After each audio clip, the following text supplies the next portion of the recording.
Hello case Jantar മന്ദറിൽ നടന്ന വിഷയത്തിനെ base ചെയ്ത് ഞാൻ ഇന്നലെ ഒരു വീഡിയോ ഇട്ടിരുന്നു. കുറേ പേര് എനിക്ക് കുറേ ഇൻഫർമേഷൻ കൊണ്ടൊന്ന് പാസ് ചെയ്തിരുന്നു. മേ ബി അവർ വിചാരിക്കുന്നത് എനിക്ക് ഇതിനെപ്പറ്റി മനസ്സിലായിട്ടുണ്ടാവില്ല അതുകൊണ്ടാണെന്ന്. നോ, എനിക്കത് പിടികിട്ടിയ കാര്യമാണ്. പക്ഷേ നമ്മളിത് അവതരിപ്പിക്കുമ്പോഴേ എല്ലാവർക്കും ഇത് ഉൾക്കൊള്ളണമെന്നില്ല. അതിൻ്റെ ഒരു പ്രശ്നമുണ്ട്. ബേസിക്കലി ഇപ്പം എല്ലാവരും പ്രൊട്ടസ്റ്റ് ചെയ്യുന്നു, എല്ലാവരും സപ്പോർട്ട് ചെയ്യുന്നു, അതുകൊണ്ട് ഞാനും സപ്പോർട്ട് ചെയ്തേക്കാം എന്നൊരു ഫോം എനിക്കില്ല. ആക്ച്വലി ഇതൊരു രാഷ്ട്രീയവൽക്കരണം ഇതിനകത്ത് നടക്കുന്നതിനോട് എനിക്ക് വിയോജിപ്പുണ്ട്. അതാണ് ഞാൻ സ്റ്റെപ്പ് ബാക്ക് ചെയ്യുന്നത്. ഒന്നാമത്തെ കാര്യം, കുട്ടികളുടെ പ്രൊട്ടസ്റ്റാണ്. അവർ മുന്നോട്ട് വയ്ക്കുന്നത് വളരെ കൃത്യമായൊരു സംഗതിയാണ്. അത് നമ്മുടെ എഡ്യൂക്കേഷൻ സിസ്റ്റത്തിൽ, അതായത് ഞാൻ പഠിച്ച സമയത്തുള്ള ആ സിസ്റ്റത്തിന് ഡിഫറെൻ്റ് ആയിട്ട് ഇപ്പോൾ കുറച്ചുകൂടെ സ്ട്രിക്റ്റായി കുട്ടികളെ വല്ലാണ്ട് പീഡിപ്പിക്കുന്ന കണക്ക് ഒരു ഫീലിംഗ് ഉണ്ട്. ഇത് പറയുമ്പോൾ നമ്മൾ അനുഭവിച്ച നമ്മുടെ സമയത്തൊക്കെ ഉണ്ടായിരുന്ന ഒരു പ്രോബ്ലം ഉണ്ട്. 10th പാസ്സാകുന്ന ഒരു സ്റ്റേജിൽ മിക്കയിടത്തും ആദ്യം വരുന്ന ന്യൂസ് ഇപ്പം റാങ്ക് ഇത്, സെക്കൻഡ് റാങ്ക് ഇത്, ഡിസ്റ്റിങ്ഷൻ ഉണ്ട് എന്നൊക്കെ വാർത്തകൾ വരുന്നതിൻ്റെ കൂടെ ഒരു കോളത്തിൽ അല്ലെങ്കിൽ താഴെ എവിടെയെങ്കിലും ഇന്ന കുട്ടി ജീവൻ ഒടുക്കി എന്നുണ്ടാകും. അതൊരു ഭയങ്കരമായിട്ടൊരു വൾഗറായിട്ടുള്ള ഒരു സാധനമായിരുന്നു. പിന്നെയാണ് അത് മാറിയിട്ട് അങ്ങനെ കുട്ടികൾക്കത് ബാധിക്കപ്പെടുന്നൊരു സംവിധാനം ഉണ്ടായത് കൊണ്ട് തന്നെ പിന്നെ അത് മാറി ഈ A+, B+, C+ എന്നൊക്കെ ആക്കി അങ്ങോട്ട് മാറ്റിയത്. അപ്പോൾ ആർക്കും ഇതിൻ്റെ ഒരു ഡെപ്ത് മനസ്സിലാകത്തില്ല. കളിയാക്കലുകൾ കുറയും. നമുക്ക് സൊസൈറ്റിയെ തിരുത്താനും നോക്കത്തില്ല. കാരണം പറയുന്നവരെന്തായാലും പറഞ്ഞുകൊണ്ടിരിക്കുക, അതിനകത്ത് നമുക്കൊന്നും പറയാനൊക്കത്തില്ല എന്നുള്ളതാണ് അന്നത്തെ കാലത്തുള്ളവർ കണ്ടുപിടിച്ച ഒരു കണ്ടുപിടുത്തം എന്നാണ് ഞാൻ മനസ്സിലാക്കുന്നത്. അപ്പോൾ ഈ A+ ഒക്കെ കിട്ടിക്കഴിഞ്ഞാൽ എത്ര A+, അത് ഇത്ര A+, അതിപ്പോൾ എത്ര സബ്ജക്റ്റ് ഉണ്ട്, എന്ത് A+, എന്ത് കുന്തം, ആർക്കും പിടികിട്ടത്തില്ല. മറ്റേതങ്ങനെയല്ല. 10ാം ക്ലാസ് ജയിച്ചാൽ തോറ്റ, അവിടെ A+ ഒന്നുമല്ല ചോദിക്കുന്നത്, ജയിച്ചാൽ തോറ്റ, അത്രയേ ഉള്ളൂ, തോറ്റു. പക്ഷെ അതിനകത്ത് ഓപ്ഷനുണ്ട്. ഇപ്പോൾ സബ്ജക്റ്റും തനിച്ചെഴുതിയെടുക്കാം, അതേപോലെ ലാംഗ്വേജ് തനിച്ചെഴുതിയെടുക്കാം. പിന്നെ ഇത് രണ്ടും പൊട്ടിപ്പോയിട്ടുണ്ടെങ്കിൽ നമുക്ക് വീണ്ടും എഴുതാം, റീടെസ്റ്റ് നടത്താം. ഇപ്പം അതൊരു വലിയ കാര്യമായിട്ടൊന്നും എടുക്കുന്നില്ല. ബേസിക്കലി നമ്മുടെ എഡ്യൂക്കേഷൻ സിസ്റ്റത്തിന് എന്തെങ്കിലും ഒരു ഇതുണ്ടെങ്കിൽ മാതാപിതാക്കൾ കുട്ടികളെ ഫോഴ്സ് ചെയ്യുന്ന നിർത്തലാക്കാം. സോ ഏജ് എന്ന് പറയുന്നത് ഒരു ജസ്റ്റ് ഒരു നമ്പറാണെന്ന് കൺസിഡർ ചെയ്ത് കഴിഞ്ഞാൽ ഒരു പ്രോബ്ലം ഇല്ല. 33 ഇയേഴ്സ് വരെ നമുക്ക് PSC ചെയ്യാമെന്നുള്ളതാണ് ഞാൻ മനസ്സിലാക്കിയിട്ടുള്ളത്. 30 ആണ് ഏകദേശം ഒരു ലിമിറ്റ്. 33 എന്നുള്ളത് ഒരു കറക്റ്റ് ഇതല്ല, ബട്ട് ഓൾമോസ്റ്റ് അതാണെന്നാണ് ഞാൻ മനസ്സിലാക്കുന്നത്. അപ്പോൾ അത്രയും സമയമുണ്ടല്ലോ, ഇത്ര വയസ്സിൽ തന്നെ തീർത്ത് ഇത്ര വയസ്സിൽ തന്നെ അങ്ങോട്ട് ഈ ഒരു സിസ്റ്റം ഉണ്ടല്ലോ, അത് മൊത്തത്തിലൊന്ന് മാറണം. അതിന് നമ്മളാണ് എഫർട്ട് എടുക്കേണ്ടത്. അതാണ് ഞാൻ പറഞ്ഞത്, എനിക്കിതിനകത്ത് വിരുദ്ധാഭിപ്രായമുണ്ട്. അതുകൊണ്ടാണ് ചിലതൊക്കെ നമ്മൾ പിടിച്ചു പറയണത്. അപ്പം നമുക്ക് സ്വാഭാവികമായിട്ട് തോന്നും BJP സർക്കാർ നമ്മൾ അനുകൂലിക്കണമെന്ന്. അതല്ല, ആക്ച്വലി എനിക്കിഷ്ടമില്ലാത്തൊരു രാഷ്ട്രീയമാണത്. എനിക്ക് അവരുടെ വർഗീയവാദത്തിനോട് വിയോജിപ്പിൻ്റെ പുറത്ത് വിയോജിപ്പാണ്. പക്ഷെ ചില നല്ല കാര്യങ്ങളുണ്ട്. അതാണ് ഞാൻ സുഷമ സ്വരാജിനെ പറയുന്നത്. അവർ ചെയ്ത ഒരുപാട് കാര്യങ്ങളുണ്ട്. അത് ബിലീവ് ചെയ്യാൻ പറ്റത്തില്ല, ഇമാജിൻ ചെയ്യാൻ ഒക്കത്തില്ല. അമ്മാതിരി സാധനങ്ങൾ കൊണ്ടുവന്നു. മുമ്പൊക്കെ എന്ന് പറഞ്ഞപ്പോൾ ഡിവോഴ്സ് ആകുന്നവർ അനുഭവിച്ചിരുന്ന ഒരു ബുദ്ധിമുട്ട് എന്തെന്ന് പറഞ്ഞു കഴിഞ്ഞാൽ, കുട്ടിയുടെ കസ്റ്റഡിയിൽ ആരാണോ ദ അതർ പാർട്ടി സൈൻ ചെയ്താലേ കുട്ടിയുടെ പാസ്പോർട്ട് പുതുക്കാനോ വിസ പുതുക്കാനോ ഒക്കെ പറ്റുള്ളൂ. അപ്പോൾ നിങ്ങൾ വിദേശത്തുള്ള പ്രവാസികൾക്ക് മനസ്സിലാവുന്ന ഒരു കാര്യമാണ്. അവിടെ ഏറ്റവും കൂടുതൽ പെണ്ണുങ്ങൾ അനുഭവിച്ചിരുന്ന ഒരു ബുദ്ധിമുട്ട്, ഡിവോഴ്സ് ആയിട്ടുണ്ടെങ്കിൽ ഭർത്താവിൻ്റെ പെർമിഷൻ കിട്ടത്തില്ല, ഒപ്പിട്ട് കൊടുക്കില്ല നാറികൾ. അങ്ങനെ ഒരു ബുദ്ധിമുട്ടുണ്ടായിരുന്നു. അത് അവരാണ് മാറ്റിയെടുത്തത്. അമ്മയാണ് അധികാരി, ബില്ല് പോടാന്ന് അമ്മയ്ക്ക് തീരുമാനിക്കാം, അമ്മയാണ് അധികാരി. അതുകൊണ്ടാണ് ഇപ്പോൾ പലരും പേരൻ്റെ ഇപ്പം നമ്മൾ എവിടെയെങ്കിലും ഒരു പരാതി മറ്റോ കൊടുത്താൽ അമ്മയുടെ പേരാണ് ചോദിക്കുന്നത്. അച്ഛൻ്റെ പേരുടെ പ്രസക്തിയില്ല, ഇവിടെ അമ്മയുടെ പേർക്കാണ് പ്രസക്തി. അതാണല്ലോ യാഥാർത്ഥ്യം. അത് പിന്നത്തെ കൺഫ്യൂഷനും ഇല്ലല്ലോ, അമ്മ തന്നെയല്ലേ. അപ്പോൾ ഏകദേശം അതൊരു നല്ല നീക്കമായിരുന്നു എന്നുള്ളത് ഞാൻ ഒരുപാട് ഇഷ്ടപ്പെടുന്ന ഒരു വ്യക്തിയാണ്. അവരുടെ പൊളിറ്റിക്സ് മാറ്റി വെച്ചാൽ അവർ ജനസേവനത്തിന് വേണ്ടി ചെയ്ത ഒരു കാര്യം അതിപ്പോഴും എനിക്ക് തന്നെ ഭയങ്കരമായിട്ട്, ഞാൻ അത്രത്തോളം വെറുക്കുന്ന ഒരു പാർട്ടിയായിട്ട് പോലും. അതിൻ്റെ റീസൺ ഞാൻ പറഞ്ഞില്ല, ഗുജറാത്ത് കലാപം റിലേറ്റ് ചെയ്തിട്ടുള്ള മോദി എന്ന വ്യക്തിയോടാണ് എനിക്ക് ഏറ്റവും കൂടുതൽ ദേഷ്യം. ബാക്കിയൊക്കെ ഓക്കെ. അപ്പോൾ പിന്നെ ഈ വിവരക്കേട് പറയുന്ന ഒരു സ്ഥിരം പരിപാടിയുണ്ട്. ഈ BJP ചേരുന്നവർക്കൊക്കെ മൊത്തം പൊട്ടത്തരം പറിച്ചില്ല. അതുകൊണ്ടാണ് വല്ലതൊക്കെ നല്ലത് കൊടുക്കാനൊക്കെ തോന്നുന്നത്. അപ്പാർട്ട് ഫ്രം ദാറ്റ്, നല്ലത് ചെയ്താൽ നല്ലതെന്ന് തന്നെ പറയും. അപ്പോൾ ഈ നീറ്റ് എന്ന് പറയുന്ന സംഗതി കൊണ്ടുവന്നതിൽ അവരല്ലേ. അപ്പോൾ അവരല്ലേ അതിൻ്റെ ഉത്തരവാദിത്വം ഏറ്റെടുക്കേണ്ടത് ഒരു പരിധി വരെ. അതിനുശേഷമേ ഇവർക്ക് അതിനകത്ത് ഇത് പറയാൻ പറ്റൂ. അതുകൊണ്ടാണ് പ്രൊട്ടസ്റ്റ് എന്ന് പറഞ്ഞാൽ അവർ ഇറങ്ങുമ്പം മറ്റവർ വരുമ്പോഴത്തേക്ക് അത് കോമാളിത്തരമായി മാറുന്ന ഒരു കാര്യം അതാണ്. പിന്നെ എല്ലാവരും അർത്ഥസംഖ്യകളാണ് ഏകദേശം. ഈ കോൺഗ്രസ്സുകാരന്മാരെന്ന് പറയുന്ന അർത്ഥസംഖ്യത്വമുള്ളവരാണ്. അപ്പോൾ അവർക്ക് ഇത് എതിർക്കാനുള്ള ഒരു ചെറിയ വൈക്ലഭ്യമുണ്ട്. അതേസമയം കുട്ടികൾ നിൽക്കുന്ന ജെന്യുവിനായ ഒരു റീസണാണ്. അവർ ഉദ്ദേശിക്കുന്നത്, അവർ മുന്നോട്ട് വയ്ക്കുന്നത് അത്രയും ഹൈപ്പിൽ നിൽക്കേണ്ട ഒരു സാധനം തന്നെയാണ്, തർക്കമില്ല. അത് കുഞ്ഞുങ്ങളുടെ ആവശ്യമാണ്. അത് അവർ ചോദിക്കട്ടെ, അവർ നേടട്ടെ.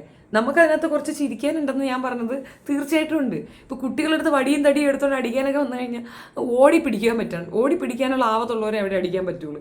അവരെ അടിച്ചിട്ട് ഓടിക്കളയും. നമ്മൾ ഒരുപാട് സീൻസ് കാണുന്ന അതൊന്നും ഇവിടെ എടുത്ത് ഇടുന്നില്ല, താല്പര്യമില്ല. ഞാനിതൊക്കെ എടുത്ത് വെച്ച് കണ്ടിട്ട് ചിരിക്കുകയാണ് ചെയ്യുന്നത്. റീൽസ് കണ്ട് നേരം പോകും. ഓരോന്നൊക്കെ ഭയങ്കര കോമഡിയാണ് പിള്ളേർ കാണിക്കുന്നത് കണ്ടാൽ. ഈ ബസ്സിനകത്ത് പിടിച്ചോണ്ട് പോവുകയാണ് കുറേ പേരാ. അവർ ബാക്കിൽ കൂടെ തുറന്നു കൊടുത്ത് ആ പിള്ളേർ ഇറങ്ങി ഓടുന്നു. ഇവന്മാരെന്തോ ചെയ്യും? ബാരിക്കേഡ് കൊണ്ടുവന്ന്, ബീഹാറിലാണ് ഏറ്റവും കൂടുതൽ കോമഡി കിടക്കുന്നത്.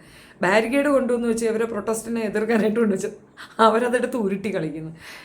അവർക്ക് അതായത് എങ്ങനെ റിയാക്ട് ചെയ്യണമെന്ന് അവർക്കറിയാം. അടിക്കാനായിട്ട് പോലീസ് ഒത്തിറങ്ങി അവിടെ വന്ന് ഇറങ്ങിയപ്പോൾ ജനഗണമന പാടി കഴിഞ്ഞാൽ പിന്നെ നിന്നല്ലേ പറ്റുള്ളൂ. അവരവിടെ നിൽക്കുകയാണ്, പാട്ടുപാടിയാണ് ഇവർ. അതായത് എങ്ങനെ ഇവർക്കത് റിയാക്ട് ചെയ്യാന്ന് ഈ പിള്ളേരങ്ങ് പഠിച്ചു വെച്ചിരിക്കുകയാണ്. ഈ കുട്ടികൾ അവർ വേറെ ലെവലിലാണ് ഇതിനെ എടുത്തിട്ടുള്ളത്.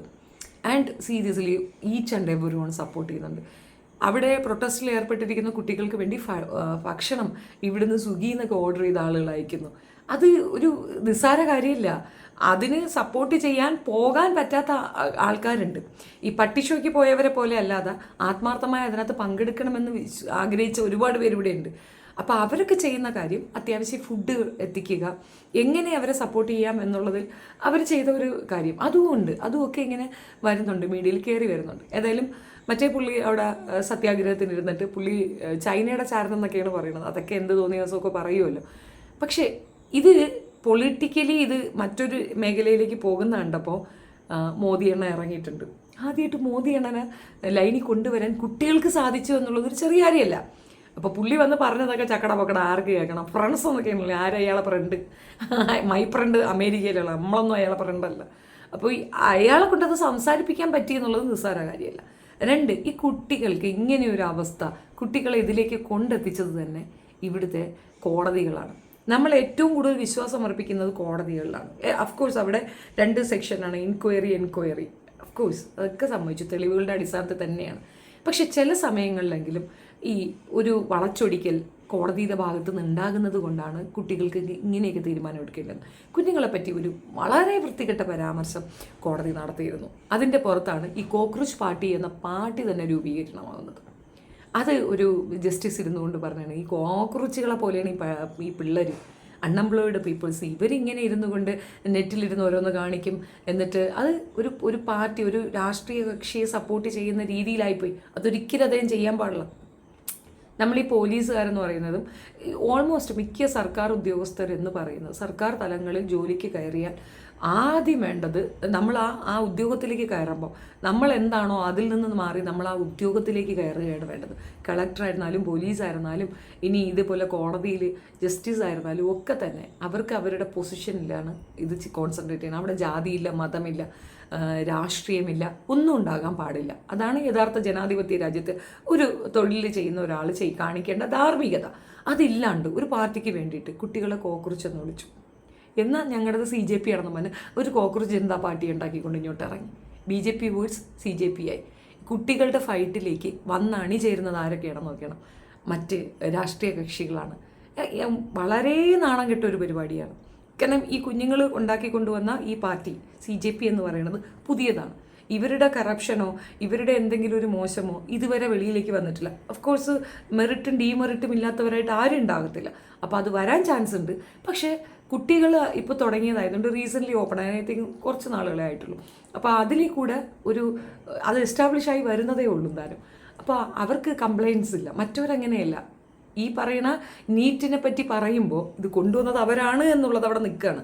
അപ്പോൾ അവർക്കിത് പറയാനുള്ള വായില്ല എന്നാണ് ഞാൻ പറഞ്ഞതിൻ്റെ രത്ന ചുരുക്കം. ഇത് പറയുമ്പോൾ എല്ലാവർക്കും ഉൾക്കൊള്ളണമെന്നില്ല.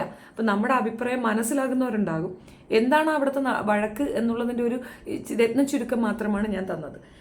ഇതിനകത്ത് പാർട്ടിസിപ്പേറ്റ് ചെയ്യുന്ന പുള്ളിയുടെ ഭാര്യ ഒരു 10 സംഗതി പബ്ലിഷ് ചെയ്തിട്ടുണ്ട്. ഇവർക്ക് വേണ്ടത് ഇവരുടെ ഡിമാൻഡിൽ ധർമ്മേന്ദ്ര എന്ന് പറയുന്ന ധർമ്മം പിടിച്ച അയാൾ രാജിവെച്ച് പുറത്തു പോകണമെന്നുള്ളതാണ് ഇവർ പറഞ്ഞെന്നാണ് പൊതുവിൽ പറയുന്നത്. ഇവിടുന്ന് പോയ കൂക്കികളും ഒക്കെ പറയണം, അത്രയേ ഉള്ളൂ.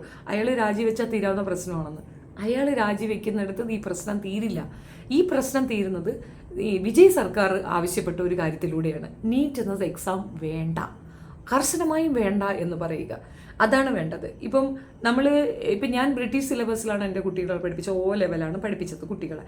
അതുകൊണ്ടാണ് ആ കുഞ്ഞുങ്ങൾ ഇവിടെ വന്നപ്പം ഇവിടുത്തെ ഒരു സിലബസുമായിട്ട് മാച്ചപ്പ് ചെയ്യാതെ ഒത്തിരി കൺഫ്യൂഷനായി. പക്ഷേ ഇവിടെ ഒരു ഡിഗ്രി ലെവലിൽ പഠിച്ച കുട്ടികളെ കാട്ടിയും ടാലൻ്റ് ഉണ്ട് ആ എഡ്യൂക്കേഷൻ പഠിച്ചതുകൊണ്ട് എൻ്റെ മക്കൾക്ക്. അതിൻ്റെ റീസൺ എന്തെന്ന് പറഞ്ഞാൽ ആ ഡിഫറൻസാണ് ഞാൻ പറയുന്നത്. അപ്പം O ലെവൽ പഠിക്കുന്നത് ബ്രിട്ടീഷ് സിലബസ് പഠിക്കണമെന്ന് പറയുമ്പം അവർ കൂടുതൽ ഇമ്പോർട്ടൻസ് കൊടുക്കുന്ന അവരുടെ കേപ്പബിലിറ്റിക്കാണ്. ഈ ബൈ ഹാർട്ട് ചെയ്തിട്ടുള്ള സാധനമല്ല. കാണാതെ പഠിച്ച് പറയുന്നത് കാണാതെ പഠിച്ച് അപ്പോഴങ്ങ് എഴുതി വെച്ചു എന്നതിനപ്പുറം ഒന്നുമില്ല. അപ്പം നമ്മളടുത്തും പഴയ കാലത്ത് sine theta, cos theta, what theta, കാലി തീറ്റ ചോദിച്ചു കഴിഞ്ഞാൽ നമ്മൾ ഇതൊക്കെ പറയും. സൈൻ തീറ്റ, വസ് തീറ്റ, കൊസ് തീറ്റ, ബൽ തീറ്റ. ഇത് എന്തിനാണ് നമ്മൾ പഠിച്ചെന്ന് നിങ്ങൾക്ക് ആർക്കെങ്കിലും അറിയാം? എനിക്കറിയത്തില്ല കേട്ടോ, സത്യം. എനിക്ക് ആ മാത്സിന് വട്ടപൂജയായിരുന്നു. അതുകൊണ്ട് എനിക്ക് വലിയ ഗ്രാഹ്യമൊന്നുമില്ല. ഞാനും ആലോചിച്ചു ഇതൊക്കെ ഈ തീറ്റകളൊക്കെ നമ്മൾ പഠിച്ച് എന്താക്കാനാണോ എന്തോ. നമ്മളെ കൊണ്ട് ഇത് പഠിപ്പിച്ചില്ലേ? A+B² 2AB+B². ഇതൊക്കെ നമ്മൾ എന്തിനായിരുന്നു എന്നുള്ളൂ എനിക്കിപ്പോഴും അറിയത്തില്ല, സത്യമായിട്ട് അറിയത്തില്ല. അത് കളിയാക്കിയാലും കുഴപ്പമൊന്നുമില്ല. സീരിയസ്ലി എനിക്കത് വല്ലാത്തൊരു കൺഫ്യൂഷനാണ്. പിന്നെന്താ, നമ്മൾ ഐസക് ന്യൂട്ടൻ്റെ തത്വം, ശാസ്ത്രം, ഇതൊക്കെ നമ്മൾ കുറേയൊക്കെ ഓക്കെ. ബയോളജിക്ക് കുറച്ച് ഇമ്പോർട്ടൻസ് കൂടുതൽ കൊടുക്കണമായിരുന്നു. അത് പക്ഷേ ബയോളജി ടീച്ചറാണെങ്കിൽ ചില കാര്യങ്ങൾ വരുമ്പോൾ ഈ മെൻസ്ട്രേഷൻ്റെ വേരിയേഷനോ അല്ലെങ്കിൽ അതിൻ്റെ ഓവുലേഷൻ്റെ ഡീറ്റെയിൽസോ ഒക്കെ വരുന്ന സമയത്ത് അവരൊക്കെ സ്കിപ്പ് ചെയ്യും. അത് നിങ്ങളങ്ങ് വായിച്ചാൽ മതി എന്ന് പറയും. അങ്ങനെ ഒരു കാലഘട്ടമായിരുന്നു ഞങ്ങളുടെതൊക്കെ.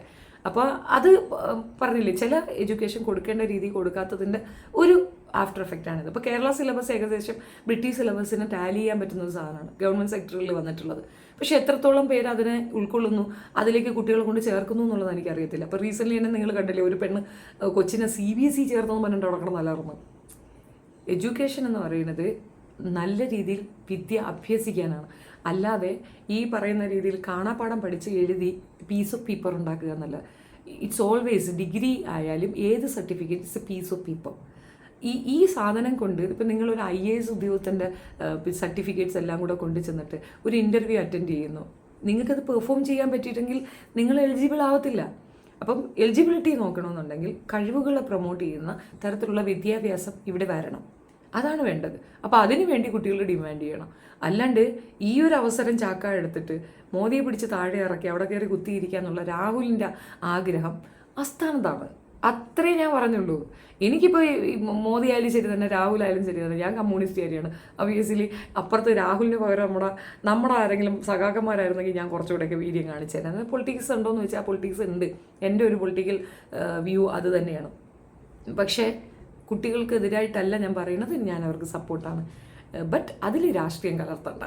ഇതിനകത്ത് ഞാൻ എല്ലാ വില്ലന്മാരും എല്ലാ ഹീറോയിസും മിണ്ടാതിരുന്ന സമയത്ത് ഒരു വില്ലൻ അവിടെ ഉണ്ടായിരുന്നു എന്ന് പറഞ്ഞു. ഭാഗ്യരാജിനെ പ്രകാശ് രാജിനെ പറഞ്ഞതാണ്. പ്രകാശ് രാജ് അല്ലെങ്കിൽ തന്നെ BJPക്കെതിരെ എന്തുണ്ടെങ്കിലും പുള്ളി ഫ്രണ്ടിൽ കാണും. പുള്ളിക്ക് ഇന്ന വിഷയമൊന്നുമില്ല, BJP ആണ് ഓപ്പോസിറ്റ്, പുള്ളി അവിടെ ഉണ്ടാകും, ഹാജർ. അതാണ് പുള്ളിയുടെ ഒരു ഇത്. അപ്പോൾ പുള്ളിയുടെ ഒരു പ്രതീക്ഷ ഈ ഒരു വിഷയത്തിനെ ചൂണ്ടിക്കാണിച്ചുകൊണ്ട് ആക്ട് ചെയ്യാം എന്നുള്ളതാണ്. ആക്ച്വൽ വിഷയത്തിൽ നിന്ന് എല്ലാവരും വ്യതിചരിക്കുന്നു, എല്ലാവരും മാറി സഞ്ചരിക്കുന്നു എന്നുള്ളതാണ് ഞാൻ മനസ്സിലാക്കിയ രാഷ്ട്രീയം. അപ്പോൾ അതാണ് ഞാൻ പറഞ്ഞത്. അതിൻ്റെ ഡെപ്തിലേക്ക് പറഞ്ഞില്ല എന്ന് പറഞ്ഞിട്ട് എനിക്ക് ഒരാൾ കൊണ്ടുവന്ന് ഇട്ട് എന്നതാണ് ഇവരുടെ യഥാർത്ഥ ഡിമാൻഡ് എന്തെന്ന് നിങ്ങളൊന്ന് മനസ്സിലാക്കണം. സോ ഞാൻ അതൊന്ന് വായിക്കാം, ആ ഡിമാൻഡ്സ് എന്താണെന്ന്. 10 എഡ്യൂക്കേഷൻ റിഫോംസാണ് അവർ പ്രപ്പോസ് ചെയ്തിട്ടുള്ളത്. ഗീതാഞ്ജലി അങ്മോ അവരുടെ പേരാണ്. അപ്പോൾ അവർ പ്രപ്പോസ് ചെയ്തത് ഞാൻ മലയാളീകരിച്ചിട്ടുണ്ട്. അപ്പോൾ ഹിന്ദു എഡിറ്റോറിയൽ വന്ന പരിഷ്കാരങ്ങളാണത് കേട്ടോ. പരിഷ്കരിക്കണമെന്ന് അവർ ഡിമാൻഡ് ചെയ്യുന്ന കാര്യം. പരീക്ഷാ സംവിധാനം പരിഷ്കരിക്കുക. കാണാപ്പാഠം, അതെ, കാണാപ്പാഠം അടിസ്ഥാനമാക്കിയ പരീക്ഷാ രീതി അവസാനിപ്പിക്കുക. സൂപ്പർ സാധനമാണ്. പകരം ആശയഗ്രഹണം, വിമർശനാത്മകമായ ചിന്ത, സർഗാത്മകത, വിശകലനശേഷി, ധാർമ്മിക വിധി നിർണയം, യഥാർത്ഥ ജീവിത പ്രശ്നങ്ങൾ പരിഹരിക്കാനുള്ള കഴിവ് എന്നിവ വിലയിരുത്താനുള്ള പരീക്ഷകൾ നടപ്പിലാക്കുക. സൂപ്പർ സാധന. ഇതാണ് ഞാൻ നേരത്തെ പറഞ്ഞത്. ഈ സിലബസിൻ്റെ ആ വ്യത്യാസം എനിക്ക് മനസ്സിലാകുന്ന ഇത് കാരണം എൻ്റെ മക്കളിൽ കൂടിയാണ്. കാരണം അവർ പഠിച്ച ബ്രിട്ടീഷ് സിലബസിൽ പ്രാക്ടിക്കലിനാണ് കൂടുതൽ ഇമ്പോർട്ടൻസ് കൊടുക്കുന്നത്. അവർ ഒരു പോർഷൻ അങ്ങോട്ട് കൊടുക്കും, എന്നിട്ട് അതിൽ നിന്ന് ക്വസ്റ്റ്യൻ ഉണ്ടാക്കാൻ പറയും. ആ ക്വസ്റ്റ്യന് നിങ്ങൾ ആൻസർ ചെയ്യാനും പറയും. അവിടെ ഭയങ്കര ഇമ്പോർട്ടൻസ് കൊടുക്കുന്ന സാധനം ആദ്യത്തെ കുറച്ച് നാളുകളാണ് ഭാഷ ഇത് വരുത്തി കൊടുക്കുന്നത്, മനസ്സിലാക്കിയത് വായിക്കാനും എഴുതാനും ഉള്ള ഒരു ഇത് കൊടുക്കുന്നത്. Then later on what's practicals ആണ്. ഒരു സയൻസ് പ്രോജക്റ്റ് കൊടുത്തു കഴിഞ്ഞാൽ ദേ നീഡ് ടു ഫൈനലൈസ്. അവർ ചിന്തിക്കണം, അവരെ മനസ്സിലാക്കി എടുക്കണം. ഇങ്ങനൊരു സയൻസ് പ്രോജക്റ്റ് ഞാൻ ചെയ്യണം, അതിൻ്റെ മെറ്റീരിയൽസ് എന്തൊക്കെയാണ് ഞാൻ ഇതെല്ലാം അവർ തന്നെ കണ്ടെത്തണം. അതാണ് പ്രാക്ടിക്കൽ വശം എന്ന് പറയുന്നത്. അതൊരു ചെറിയ പഠിപ്പല്ല. I am very happy. എൻ്റെ കുട്ടികൾ അത് പഠിപ്പിച്ചതിൽ ഞാൻ ഭയങ്കര സന്തോഷവതിയാണ്. ഇവിടെ അങ്ങനെയുണ്ട് കേട്ടോ. ക്രൈസ്തവ സ്കൂളൊക്കെ അതിൻ്റെ ഇതാണ്. പ്രശ്ന പരിഹാരം കഴിവ് എന്നിവ. രണ്ടാമത്തത് കോച്ചിങ് സംസ്കാരം അവസാനിപ്പിക്കുക. നീറ്റ് എക്സാം എന്ന് പറഞ്ഞുകൊണ്ടും അതിന് വേണ്ടിയിട്ടുള്ള കോച്ചിങ് സെൻറ്റർ തുടങ്ങി അതിൽ കൂടെ കാണിക്കുന്ന ഈ ആവാസത്തരം നിർത്തുക എന്നുള്ളതാണ് രണ്ടാമത്തത്. സൂപ്പർ സാധനമാണ്. പുനരൂപകൽപ്പന ചെയ്യുക. ഒന്നിലധികം തവണ പരീക്ഷ എഴുതാനുള്ള അവസരം നൽകുക. 3 times എന്തേ ഉള്ളൂ ഈ നീറ്റ് എക്സാം ചെയ്യാൻ പറ്റുക. അതിൽ കൂടുതൽ വേണമെന്നുള്ളതാണ് അവർ പറയുന്നത്. സ്കൂൾ പഠനത്തിലെ പ്രകടനത്തിന് കൂടുതൽ പ്രാധാന്യം നൽകുക. ഇതിലൂടെ പഠനം കോച്ചിങ് സെൻറ്ററുകളിൽ നിന്ന് വീണ്ടും ക്ലാസ് മുറികളിലേക്ക് മടങ്ങിയെത്തും. അതായത് ഈ കോച്ചിങ് സെൻറ്ററിൽ പോയിട്ടുള്ള ആ ഇത് കൊണ്ടുവരുന്നതിനേക്കാൾ കൂടുതൽ സ്കൂളിൽ നിന്നുള്ളതാണ്. ഈ ഒരു സംസ്കാരം നമ്മൾ തന്നെയാണ് വളർത്തിയെടുത്തത്. ഇപ്പം സ്കൂൾ തലങ്ങളിൽ ഇപ്പം ഗവൺമെൻറ് സ്കൂളിൽ പഠിക്കുന്ന കുട്ടികൾക്ക് ഒരു ട്യൂഷൻ സെൻറ്റർ അങ്ങോട്ട് ഏർപ്പാടാക്കി കൊടുക്കും. അതല്ല വേണ്ടത്. അവിടുത്തെ സ്കൂളുകളിലെ ടീച്ചർമാർക്ക് കുറച്ചുകൂടെ എബിലിറ്റി ഉള്ളവരെ ചൂസ് ചെയ്യുക. ആൻഡ് ഒരു ട്യൂഷന് കുട്ടികൾ പോകുന്നതിനേക്കാൾ വേർത്തായി അവിടുത്തെ ടീച്ചർമാരെ അത് പഠിപ്പിച്ചു കൊടുക്കാനുള്ള പ്രാപ്തരായവരെ അതിനകത്ത് ചൂസ് ചെയ്യുക എന്നുള്ളതാണ് അതിൻ്റെ അർത്ഥം കേട്ടോ. അത് ഇംഗ്ലീഷിലാവുമ്പോഴത്തേക്കാണ് കുറച്ച് ഇതായിട്ട് മനസ്സിലാവുക. അപ്പോൾ അടുത്തത് ലോകത്തിലെ ഏറ്റവും മികച്ച അധ്യാപകരെ വളർത്തിയെടുക്കുക. കഠിനമായ അധ്യാപക പരിശീലനം, തുടർച്ചയായ പ്രൊഫഷണൽ വികസനം, ഗവേഷണ അവസരങ്ങൾ, നേതൃത്വ പരിശീലനം എന്നിവ ഉൾക്കൊള്ളുന്ന ദേശീയ അധ്യാപക മികവ് ദൗത്യം നാഷണൽ ടീച്ചർ എക്സലൻസ് മിഷൻ ആരംഭിക്കുക. എല്ലാ അധ്യാപക ഒഴിവുകളും ഉടൻ നികത്തുക. അതെ, അത് എമർജൻസിയാണ്. അങ്കണവാടികൾ, സ്കൂളുകൾ, കോളേജുകൾ, ഉന്നത വിദ്യാഭ്യാസ സ്ഥാപനങ്ങൾ എന്നിവിടങ്ങളിൽ എല്ലാ അധ്യാപക ഒഴിവുകളും സുതാര്യമായും യോഗ്യതയുടെ അടിസ്ഥാനത്തിലും കാലതാമസം കൂടാതെ നികത്തുക. അങ്ങനെ വേക്കൻസികൾ അവിടെ ഇടാൻ പാടില്ല. അപ്പം വേക്കൻസികൾ ഇങ്ങനെ വരുന്ന സമയത്ത് അത് നികത്താതിരുന്ന് കഴിഞ്ഞാൽ ഒരു അഡീഷണൽ ആയിട്ട് ഇപ്പോൾ പുറത്തുനിന്ന് ഒരാളെ ഇൻ ബിറ്റ്വീൻ എടുക്കും. അവരെ കൊണ്ട് എന്ത് ചെയ്യാൻ കഴിയും? പെർമനൻ്റ് ആയിട്ടുള്ള ഒരാളെ തന്നെ സൊല്യൂഷൻ ശരിക്ക് കണ്ടെത്തി അതിനു വേണ്ടി കൃത്യമായി നടപടി നടക്കുക എന്നുള്ളതാണ് അതിൻ്റെ ഉദ്ദേശം. അഞ്ചാമത്തത് വിദ്യാഭ്യാസത്തെ സമൂഹവുമായി വീണ്ടും ബന്ധിപ്പിക്കുക. എക്സാക്ട്ലി. ഓരോ ബിരുദ വിദ്യാർത്ഥികളും ബിരുദം നേടുന്നതിന് മുമ്പ് ഇനി പറയുന്നവയിൽ ഏതെങ്കിലും ഒന്ന് നിർബന്ധമായി പൂർത്തിയാക്കണം. അപ്രന്റീസ്ഷിപ്പ്, ഗവേഷണ പദ്ധതി, സംരംഭകത്വ പരിശീലനം, ഗ്രാമീണ മേഖലകളിലെ പ്രവർത്തനാനുഭവം, സമൂഹ സേവനം അല്ലെങ്കിൽ വ്യവസായ മേഖലയിലെ പ്രവൃത്തി പരിചയം. ഇത് നമ്മൾ ഇടയ്ക്ക് കാണാറുണ്ടോ? ഈ ബാഗ് തൂക്കി കുട്ടികൾ വരും. BBA MBA സ്റ്റുഡൻസാണ് വരിക. അവർ മാർക്കറ്റിങ്ങിലേക്ക് അവരെ വിടുകയാണ്. അതൊരു പ്രാക്ടിക്കലാണ്. ആ പ്രാക്ടിക്കലിൽ കൂടെയാണ് ഈ സെയിൽസ് ആൻഡ് മാർക്കറ്റിംഗ് അവരെ പഠിപ്പിച്ചു കൊടുക്കുന്നത്. ഈ ഡിഗ്രി സർട്ടിഫിക്കറ്റ് കിട്ടുമ്പോൾ അവർ ഈ ഒരു എക്സ്പീരിയൻസ് കൊണ്ട് അവിടെ കൊണ്ട് കൊടുക്കണം. എത്ര പ്രോഡക്റ്റ് അവരെ കൊടുത്തു വിടും, അത് സെല്ല് ചെയ്തിട്ട് അതിൻ്റെ റിസൾട്ട് കൊണ്ട് കൊടുക്കാൻ പറയും. സോ അക്കോർഡിംഗ്ലി അതിൻ്റെ ബേസ് ചെയ്തിട്ട് അവർക്ക് മാർക്ക് കൊടുക്കും. അതാണ് ഈ പറയുന്ന സാധനം, സമൂഹത്തിലേക്ക് ഇറങ്ങുക എന്നുള്ളത്. അത് ഏത് പ്രൊഫഷൻ നിങ്ങൾ ചൂസ് ചെയ്യുന്നു അതിനെ ബേസ് ചെയ്തായിരിക്കും.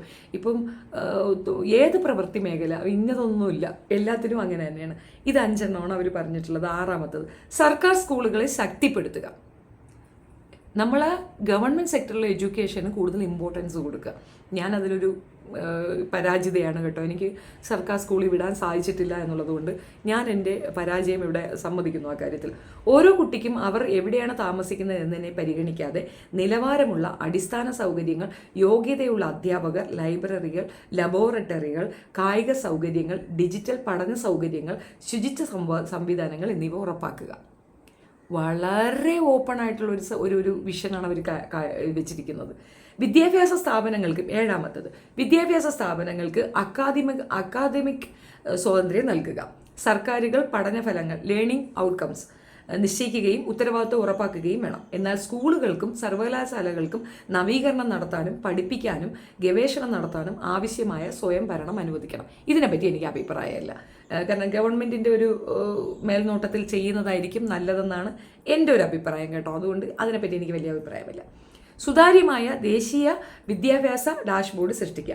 പഠനഫലങ്ങൾ, അധ്യാപക ഒഴിവുകൾ, അടിസ്ഥാന സൗകര്യങ്ങൾ, ഗവേഷണ നേട്ടങ്ങൾ, അംഗീകാര നില, തൊഴിൽ യോഗ്യത, വിദ്യാർത്ഥികളുടെ ക്ഷേമം എന്നിവ തത്സമയ വിവരങ്ങൾ പൊതുജനങ്ങൾക്ക് ലഭ്യമാക്കുന്ന ദേശീയ വിദ്യാഭ്യാസ ഡാഷ്ബോർഡ് രൂപീകരിക്കുക. അത് സൂപ്പറാണ്.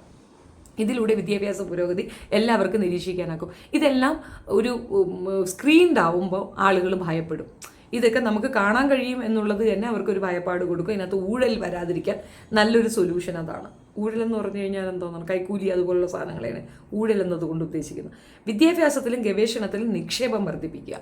ഈ ഗവേഷണ വിദ്യാർത്ഥികൾക്ക് വേണ്ടിയിട്ട് ഇതിനകത്തേക്ക് പേയ്മെൻറ്റ് കൊടുക്കാനുള്ള ഒരു ഹെൽപ്പ്, അതായിരിക്കും ഉദ്ദേശിക്കുന്നത്. പൊതുവിദ്യാഭ്യാസ ചെലവ് രാജ്യത്തിൻ്റെ മൊത്തം ആഭ്യന്തര ഉൽപ്പാദനത്തിൻ്റെ GDP 6% ഉയർത്തുകയും ഗവേഷണത്തിനുള്ള നിക്ഷേപം ഗണ്യമായി വർദ്ധിപ്പിക്കുകയും ചെയ്ത് വിജ്ഞാനാധിഷ്ഠിത സമ്പദ് വ്യവസ്ഥ കെട്ടിപ്പടുക്കുക.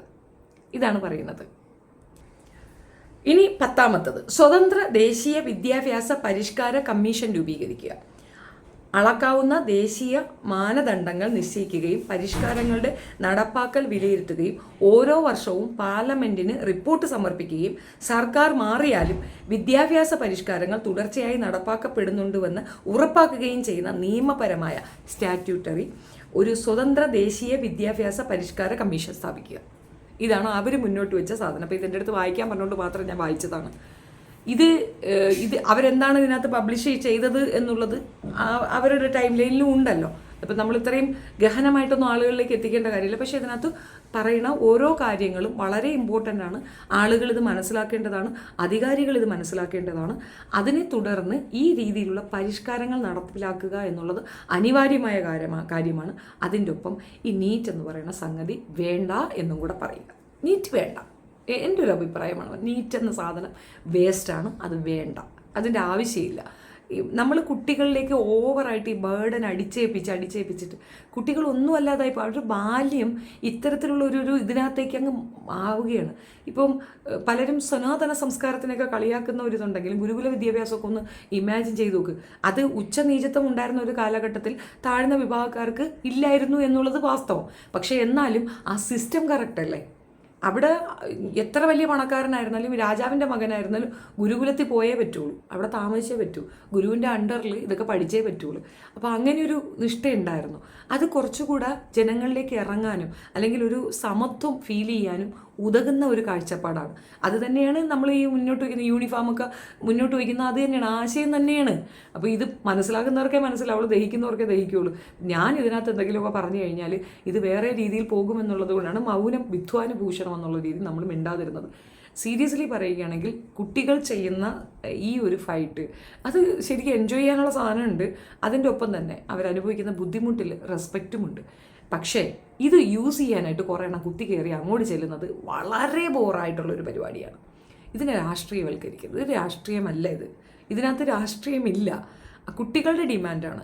അതിനകത്ത് എല്ലാവരും സപ്പോർട്ട് ചെയ്യുന്നുണ്ട്, രാഷ്ട്രീയ ഭേദമന്യേ സപ്പോർട്ട് ചെയ്യുന്നുണ്ട്. ഇവിടെ കുറേ പേരൊക്കെ ഇരുന്നുകൊണ്ട് ചാണകങ്ങൾക്ക് വേണ്ടി സപ്പോർട്ട് പറയുന്നുണ്ടല്ലോ. ഒരിക്കലും അക്സെപ്റ്റ് ചെയ്യാൻ പറ്റുന്ന കാര്യമല്ല. ഈ പറയുന്ന സർക്കാർ തലങ്ങളിൽ ഇപ്പോൾ എന്ത് പ്രോബ്ലം ഉണ്ടായാലും മോദിയുടെ ഒരു പരിപാടി വിദേശത്തെ ടൂർ കളയും, അല്ലെങ്കിൽ മിണ്ടാതിരുന്ന് കളയും. 4 മാസം എന്തോ മണിപ്പൂരിൽ കലാപം നടന്നു, ഇയാൾ വാ തുറന്നിട്ടില്ല. അവസാനം 2 പെങ്കൊച്ചുങ്ങളെ കൊണ്ടുവന്ന് പാടത്തേക്ക് ഇറക്കിയപ്പോഴത്തേക്കാണ് അയാൾക്ക് ബോധം വന്നത്. അതും വിദേശത്തിരുന്നു കൊണ്ട് മറ്റൊരു വാർത്താ മേഖല ഇതിനെപ്പറ്റി റിപ്പോർട്ട് ചെയ്തപ്പോഴാണ് ആളുകൾ ചൊറിഞ്ഞത്. ഇപ്പം ഇതും അത് തന്നെയാണ്. നമ്മുടെ ഇന്ത്യയിൽ മാത്രമല്ല വിദേശത്തും ഇതിന് ഭയങ്കര അറ്റൻഷൻ കിട്ടുന്നുണ്ട്. പക്ഷേ അത് പുള്ളിയെ താഴെ ഇറക്കാനായിട്ട് നിങ്ങൾ ശ്രമിക്കുകയാണെങ്കിൽ നിങ്ങളും ഫെയില്യൂർ ആകും. ഇത് എത്രയും പെട്ടെന്ന് അവസാനിപ്പിച്ചില്ലെങ്കിൽ മോദിക്കും ഇത് പ്രശ്നമാകും. കാരണം ഇത് ഉപയോഗിക്കുന്നത് രാഷ്ട്രീയപരമായിട്ടായതുകൊണ്ട് തന്നെ അവസരം അവരുപയോഗിക്കും. അതിൽ പണി കിട്ടുക മോദിക്കായിരിക്കാം. പക്ഷേ ഇങ്ങനെ ഒരു ചീപ്പ് ഡ്രാമയിൽ കൂടെ അധികാരം പിടിച്ചെടുക്കുന്നതിനോട് എനിക്ക് വിയോജിപ്പാണ്. ഇപ്പോൾ ശക്തമായ പ്രതിപക്ഷമായി നിന്നുകൊണ്ട് അവരുടെ ഓരോ സ്റ്റേറ്റ്മെൻറ്റിനും ഖണ്ഡനം കൊടുത്ത് കൃത്യമായി പെരുമാറിയ ശേഷം നിങ്ങൾ ആ പൊസിഷനിലേക്ക് വരുന്ന ഒരു സൂപ്പർ സാധനമാണ്. അല്ലാതെ അവസരത്തിന് അടിച്ചിടുന്നതിനോട് എനിക്ക് വിയോജിപ്പാണ്.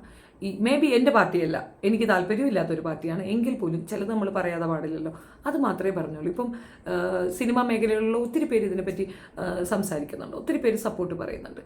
എല്ലാവരുടെയും പ്രശ്നം കുട്ടികൾ എന്നുള്ളത് തന്നെയാണ്. കുഞ്ഞുങ്ങളുടെ അടുത്ത് ഒരു കളി നടക്കത്തില്ല. അവിടെ ബീഹാറിൽ വെള്ളം അടിച്ചു കൊടുക്കുക, പിള്ളേർ കുളിച്ചിട്ട് അവിടെ നിന്ന് ഡാൻസ് കളിക്കുകയാണ്, പാട്ട് പാടി ഡാൻസ് കളിക്കുകയാണ്. അതിൻ്റെ ഇടയ്ക്ക് ഒരു പെൺകുട്ടി ചോദിച്ച മാസ് ഡയലോഗുണ്ട്, പോലീസ് അങ്കിൾ ഇന്ന് ഇടിയൊന്നും ഇല്ലേന്ന്.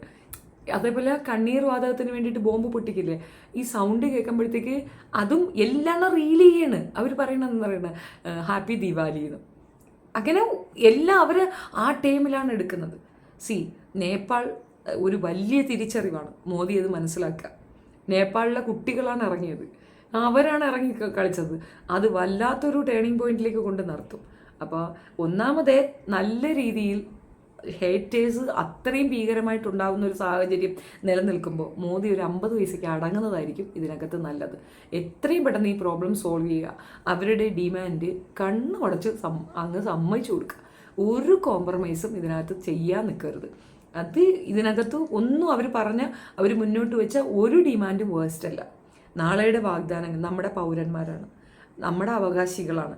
അവരെ തീർച്ചയായിട്ടും നമ്മൾ കേൾക്കേണ്ടതുണ്ട്, ശ്രദ്ധിക്കേണ്ടതുണ്ട്. അവർ മുന്നോട്ട് വെച്ചത് കറക്റ്റായ കാര്യങ്ങളാണ്. പിന്നെ കുഞ്ഞുങ്ങളാണ്, അവരെ തല്ലി ഒതുക്കാൻ പറ്റത്തില്ല, അത് മനസ്സിലാക്കുക. ഭാഗ്യം ഇതുവരെ ജീവഹാനിയൊന്നും റിപ്പോർട്ട് ചെയ്തിട്ടില്ലെന്നാണ് കേൾക്കുന്നത്. ഉണ്ടെങ്കിൽ ഇതല്ല സീൻ, ഇത് മറ്റൊരു സീനിലേക്ക് പോകും. അടിക്കാനും പിടിക്കാനും ഒക്കെ പോകുമ്പം പണ്ടത്തെ കാലത്തെ കുട്ടികളുടെ ആരോഗ്യമൊന്നും ഇപ്പോഴത്തെ കുട്ടികൾക്കില്ല. ബ്രോയിലേഴ്സ് ചിക്കൻസിനെ പോലെ വളർന്ന കുട്ടികളാണ്. എവിടെയെങ്കിലും വാക്കല്ലാതെ അടിയുണ്ട്, അപ്പോൾ വീണ് തീരും. പിന്നെ രക്തസാക്ഷി എന്ന് പറഞ്ഞാൽ അതിനെയും തൂക്കിക്കൊണ്ടായിരിക്കും അടുത്ത ബഹളം നടക്കുക. അപ്പോൾ ഇത് എത്രയും പെട്ടെന്ന് കോംപ്രമൈസ് ചെയ്ത് സോൾവ് ചെയ്യുക എന്നുള്ള ഒരൊറ്റ സൊല്യൂഷൻ മാത്രമേ മുന്നിലുള്ളൂ. അതുകൊണ്ടാണ് മോങ്ങി ഇന്നലെ വന്നിരുന്നു മോങ്ങിയത്. ഏതായാലും എത്രയും പെട്ടെന്ന് ഈ പ്രോബ്ലം സോൾവ് ചെയ്താൽ അയാൾക്ക് തന്നെ നല്ലത്. ഇതിനകത്ത് പൊളിറ്റിക്കൽ ഒരു വശം കാണുന്നപ്പോൾ എനിക്ക് ഫീലിംഗ് പിറ്റി. നമ്മളെങ്ങനെയാണ് പറയുക, ശത്രുവിനെ അടിക്കേണ്ടത് എപ്പോഴാണെന്നറിയാമോ? അയാൾ ബലപ്പെട്ട് നിൽക്കുന്ന സമയത്താണ്. അയാൾക്ക് ചെറിയ രീതിയിലൊരു വീഴ്ച വരുമ്പോൾ കയറി അടിക്കുന്നത് യഥാർത്ഥ യുദ്ധനീതിയല്ല. ഈ ഒരു അവസരത്തിൽ പിള്ളേരോട് അയാൾ കൊരുത്തു, പിള്ളേരെടുത്ത് ഉടുത്തു. അതാണ് സത്യം. പിള്ളേരെ കോക്രോച്ച് എന്നൊരു ജസ്റ്റിസ് കളിയാക്കുമ്പോൾ പ്രധാനമന്ത്രി അതിനകത്ത് ഇടപെടണമായിരുന്നു. നാളെയുടെ വാഗ്ദാനങ്ങളായ നമ്മുടെ പൗരന്മാരെ അത്തരത്തിൽ അപമാനിച്ച ജസ്റ്റിസിനെതിരെ കർശന നടപടിയെടുക്കണമായിരുന്നു. അത് ചെയ്തില്ല. അതുകൊണ്ടാണ് ഇന്ന് ഈ ദിവസം മോദിക്ക് കാണേണ്ടി വരുന്നത്. അത് എടുക്കേണ്ട സമയത്ത് എടുക്കണം. ഈ പറയുന്ന ബച്ചാ പാർട്ടി എന്ന് പറയുന്ന കോക്രോച്ച് പാർട്ടിയിൽ ഈ BJPക്ക് അനുകൂലികൾ ഉണ്ടായിരിക്കുമല്ലോ, അനുകൂലമുള്ള വീടുകളിൽ നിന്ന് വന്ന കുട്ടികളും ഉണ്ടായിരിക്കുമല്ലോ. എല്ലാവരും ഒന്നും മറ്റേ പാർട്ടിയല്ലല്ലോ. പിന്നെ ഇതിനെ മതവൽക്കരിക്കാൻ ശ്രമിച്ചത് ഒന്നും പറയാല്ല. ദിയ കൃഷ്ണയ്ക്ക് വേണ്ടി ഞാനൊരു വീഡിയോ ഇടുന്നുണ്ട്, അതിനകത്ത് ഞാൻ അതിനെപ്പറ്റി ഡീറ്റെയിൽഡ് വേർഷൻ പറയുന്നതായിരിക്കും. ഇതേ ഉള്ളൂ. നിങ്ങളുടെ അഭിപ്രായം കമൻറ്റിൽ പറയുക. വീഡിയോ ലേറ്റായത് ഞാൻ ഇതിലേക്ക് കുറേ ഇരുന്ന് മെനക്കെട്ട് നോക്കിയത് കൊണ്ടാണ്. ഇപ്പോൾ ഇത് നിങ്ങൾ ഉദ്ദേശിക്കുന്ന കണക്ക് ഇന്ന ആളിഞ്ഞത് പറഞ്ഞു ഇതിങ്ങനെ ഇതൊന്നും പറയാൻ എന്നെ എക്സ്പെക്റ്റ് ചെയ്യേണ്ട. എനിക്ക് എൻ്റെ പ്രേക്ഷകർക്ക് മനസ്സിലാകുന്ന രീതിയിലൊരു കമ്മ്യൂണിക്കേഷൻ, അതാണ് എൻ്റെ ചാനലിലൂടെ ഞാൻ ഉദ്ദേശിക്കുന്നത്. ദിസ് നോക്കൂ, ദാറ്റ് നോക്കൂ, ദിസ് നോക്കൂ, ഇതൊന്നും നമുക്ക് പറയാനില്ല. ഞാൻ മനസ്സിലാക്കിയ കാര്യമാണ് പറഞ്ഞത്. കുട്ടികളെ ഇൻസൾട്ട് ചെയ്തു, അവർ കോക്രോച്ച് പാർട്ടി ഉണ്ടാക്കി, അവരുടെ കോക്രോച്ച് പാർട്ടി എന്ന് പറഞ്ഞ് അവരെ കളിയാക്കിയപ്പോൾ അവർ കോക്രോച്ച് പാർട്ടി എന്ന് പറഞ്ഞിട്ടൊരു ഇത് തന്നെ ഇൻസ്റ്റാഗ്രാം ID ഉണ്ടാക്കി അതിനെ ഇവരുടെ ശക്തി ഉപയോഗിച്ച് പൂട്ടിക്കളഞ്ഞു. നിങ്ങൾ ഒരാളെ താറടിക്കാനും ചവിട്ടി തേക്കാനും ചവിട്ടി ഒതുക്കാനും നിന്നാൽ അവർ പൊങ്ങി വരുന്നതിനൊരു ലെവലുണ്ടാവും. കഴിവുള്ളവരാണെങ്കിൽ അതിവേഗം അവർ പൊങ്ങി വരും എന്നുള്ളതിൻ്റെ ഒരു തെളിവും കൂടിയാണ് ഈ കുട്ടികൾ. ഇപ്പോൾ ഈ സർക്കാരിനെ വെല്ലുവിളിക്കാൻ തക്ക പ്രാപ്തയായി അവർ ഇത്രയും സ്ട്രോങ് ആയി മുന്നേറി വന്നിട്ടുണ്ടെങ്കിൽ അത് പരാജയമാണ്, ഭരിക്കുന്ന സർക്കാരിൻ്റെ പരാജയമാണ്. മുന്നോട്ട് വെച്ച മിക്കവാറും സാധനങ്ങളൊക്കെ ഫ്ലോപ്പിയാണ്. അവർക്കൊന്നും നിങ്ങളെ അടിക്കാൻ പറ്റാത്തത് കൊണ്ട് ഈ കുട്ടികളെ വടിയാക്കി നിങ്ങൾക്കിട്ട് അടി തരികയാണ്. So be careful. നിങ്ങളുടെ ഭരണം നിലനിർത്തണമെന്നുണ്ടെങ്കിൽ ഇതിനകത്ത് കോംപ്രമൈസ് ആയിരിക്കും ബെസ്റ്റ് ചോയ്സ്. എൻ്റെ അഭിപ്രായമാണ് ഞാൻ പറഞ്ഞത്. നന്ദി.